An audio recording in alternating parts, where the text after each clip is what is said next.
Guys, bentar lagi hari pahlawan loh. Iya, bentar lagi hari pahlawan.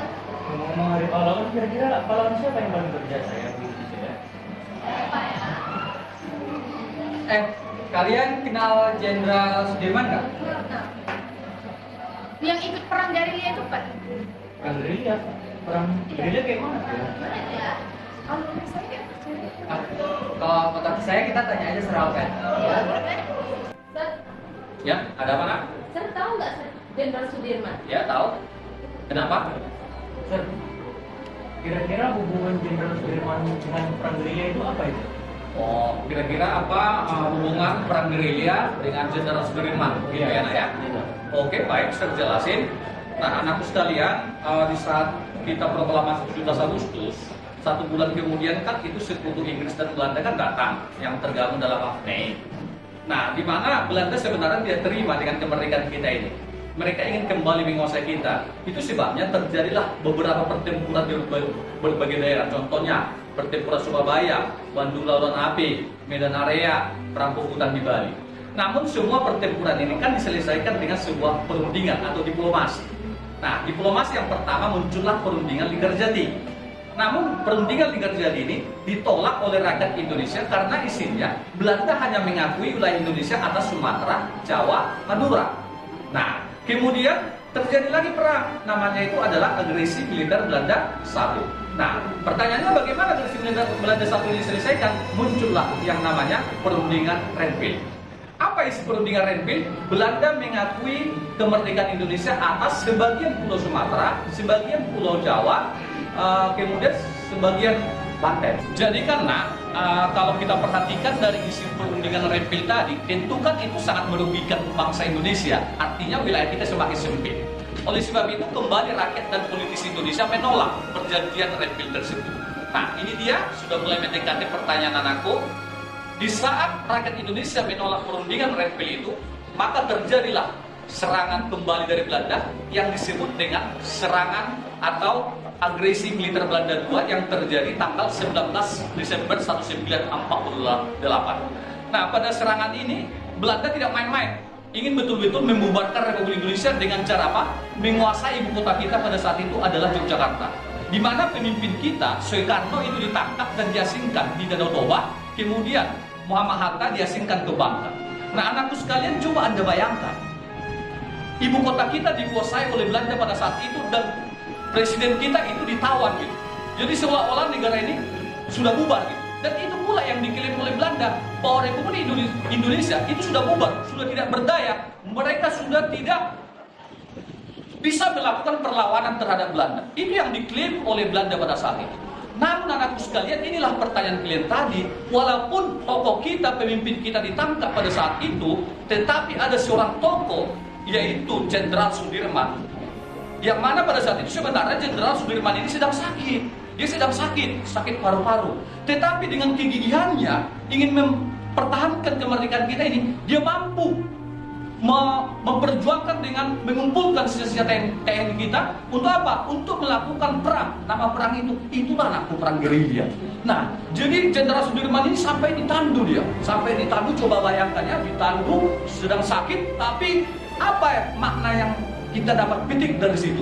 Disitulah Jenderal Sudirman menunjukkan kegigihannya dan juga menyusun apa trik-trik perang yang diberikan kepada pasukannya.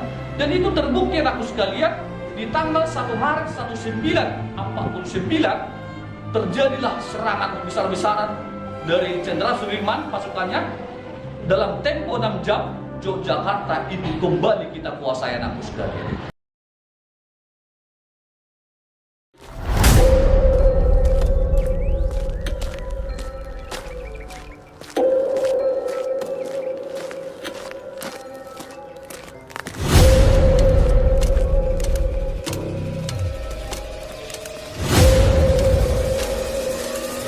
Gimana Sudirman?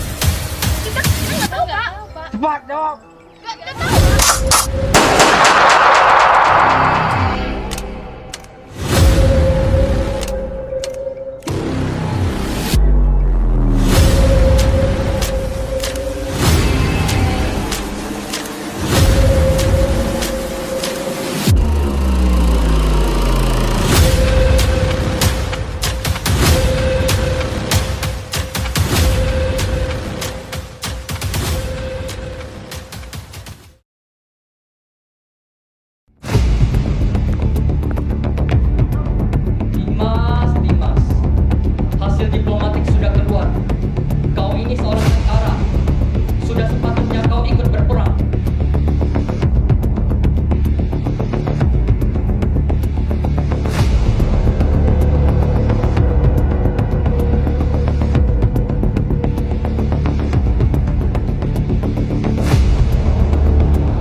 sekalian, mari anak-anakku sebagai generasi penerus, apa makna yang dapat kalian petik dari momen Hari Pahlawan ini? Tentu anakku sekalian, camkan, ambil, petiklah nilai-nilai pahlawan kita tadi. Walaupun dia sakit, tetap dia punya kegigihan, dia punya kerja keras, dia punya patriotisme, dan pantang menyerah, dan tentunya dijalin oleh sebuah yang namanya persatuan dan kesatuan anak. Bisa dipahami? Bisa. Oke, terima kasih. Tepuk tangan.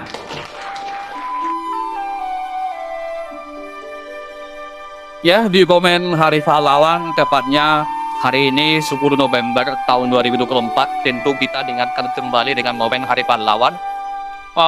Adapun pesan saya buat semua generasi penerus ataupun tunas bangsa, para pahlawan kita terdahulu telah membangun sebuah jembatan, yaitu jembatan emas, di mana pintu gerbang kemerdekaan itu telah dibukakan. Untuk itu, mari kita sebagai pemegang estafet perjuangan, mari kita menjadi pahlawan masa kini, mari kita menjadi pahlawan untuk mengisi kemerdekaan ini, supaya kita bisa mencapai Indonesia merdeka dalam arti berjaya, dan saya rasa itulah nantinya yang dikatakan Indonesia Emas dan Indonesia Raya. Demikianlah yang saya dapat sampaikan di momen Hari Pahlawan ini. Sekian dan terima kasih.